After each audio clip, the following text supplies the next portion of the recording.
A pleasant evening to each and everyone. I am Ella Cagadas. So, in today's evening, we're going to tackle about the period of new society.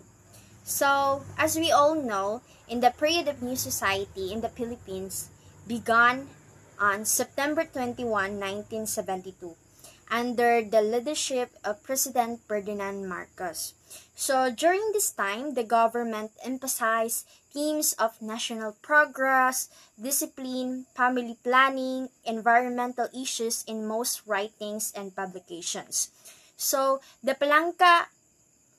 Carlos Palanca Awards continue to give an annual awards.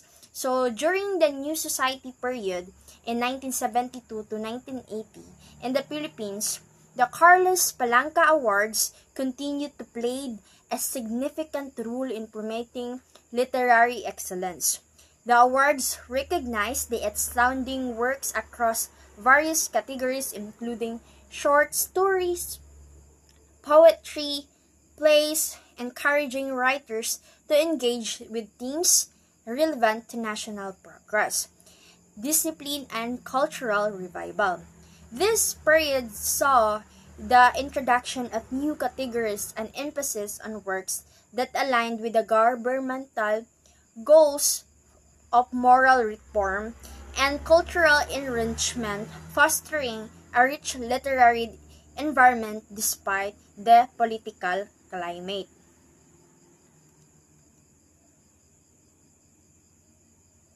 So, the New Society tried to stop pornography or those writings giving influences on the moral of people. All school newspapers were temporarily stopped, and so with school organization. The military government established a new office called the Ministry of Public Affairs that supervised the newspaper, books, and other publications. So, during the New Society period, the Philippine government actively participated in reviving a traditional plays, notably the Sinakulo, Zarzuela, Ibawal Ka, and the Muslim. This revival aimed to promote Philippine culture and values through the arts. The government rebuilt a significant cultural venues such as the Cultural Center of the Philippines, the Folk Art Theater, or the Metropolitan Theater. To host these performances, thereby fostering a renewed appreciation for local theatrical traditions and enhancing a national identity through cultural expression. So, singing both Filipinos and English songs received a fresh incentives. Those sent abroad promoted many Filipino songs. The weekly publications like Kislap and Liwayway helped a lot in development of literature. This became outlets for our writers to publish many of their works. So the Kislap and Liwayway helped us a lot of Filipino writer, especially those who works in literature, to publish their works. Okay, let's talk about the Sinakulo. What is a Sinakulo?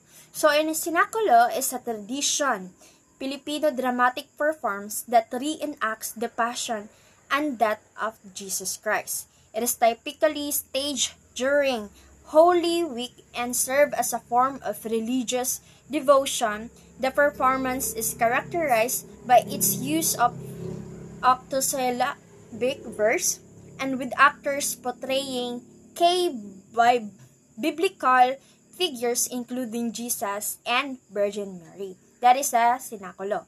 While a Zarzuela is a Spanish lyric dramatic genre that combines spoken dialogue with musical numbers, including operatic and popular songs as well as dance. Originating in the 17th century, it is often addresses social issues and everyday life, making it relatable to the working class.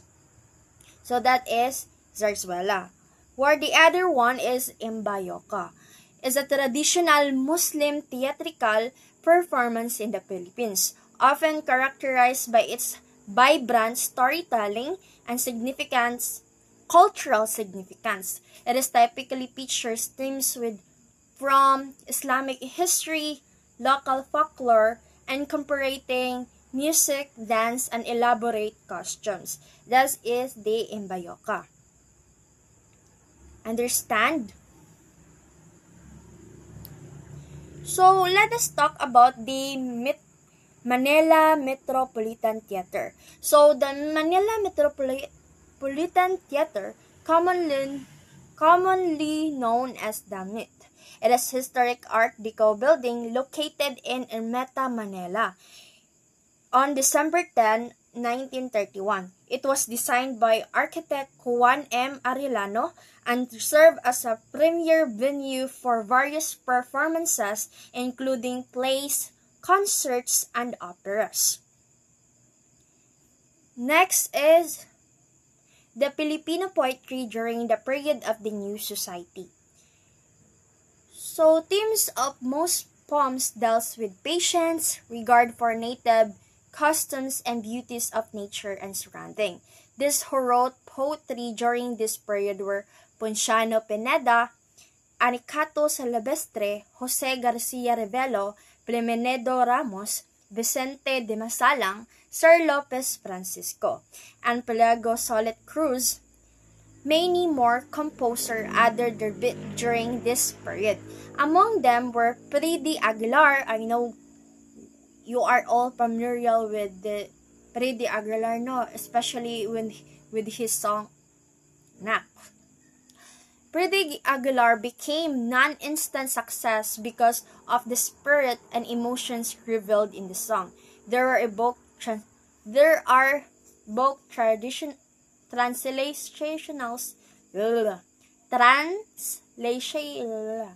translationals in Japanese and their language. The play under the New Society. Though the government led in reviving old plays and dramas, Tagalog, Zarzuela, Sinaculo, and Embayoka of the Muslim, which were presented in the rebuilt Metropolitan Theater, the Folk Arts Theater, and the Cultural Center of the Philippines.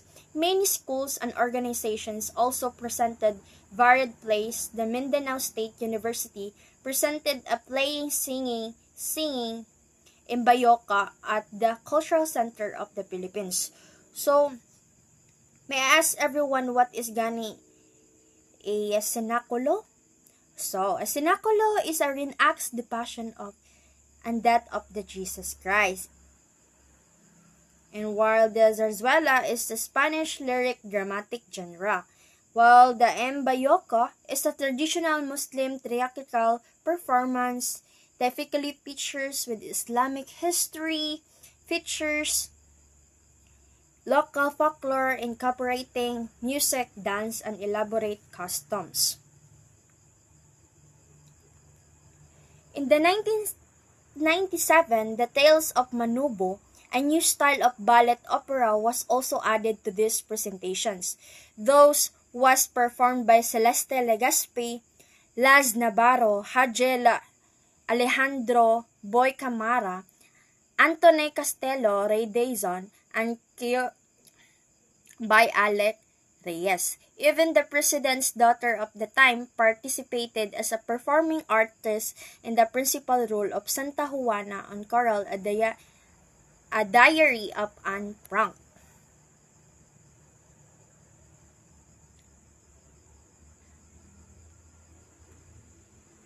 These are the Beta of Cecil Lenobronca, Repertory Philippines of Rebecca Cuninis and Zenaida Amador, UP Repertory of Ben Casarbades, Teatro Filipino by Rolando Tenyo.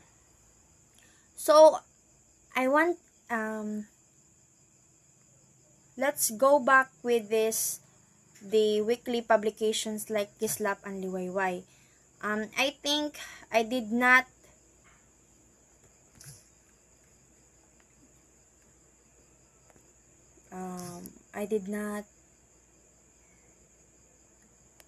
na. So, the Kislap and Liwayway were significantly publications during the New Society period in the Philippines, contributing the development of Filipino literature. So, Kislap, originally a magazine of general interest, launched in 1950s.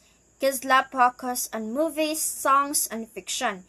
It merged with Graphic Magazine but later became a leading movie magazine after martial law was declared in 1972. So, Kislap served as a platform for writers to publish their works, especially in the context of entertainment and film, while the Liwayway, established in 1922, is the oldest Tagalog weekly magazine known for serialized novels, short stories, poetry, and comics. It played a crucial role in promoting Tagalog literature and culture during the New Society period. The magazine provided an outlet for writers to express themselves relevant to society, including the nationalism and cultural identity. Both publications were instrumental in nurturing Filipino literary talent and reflecting a societal during a political change era. So, I think that would be all. The period of New Society. This was led by our President Ferdinand Marcos, emphasizing environmental issues, discipline, family, planning in most writings and publications.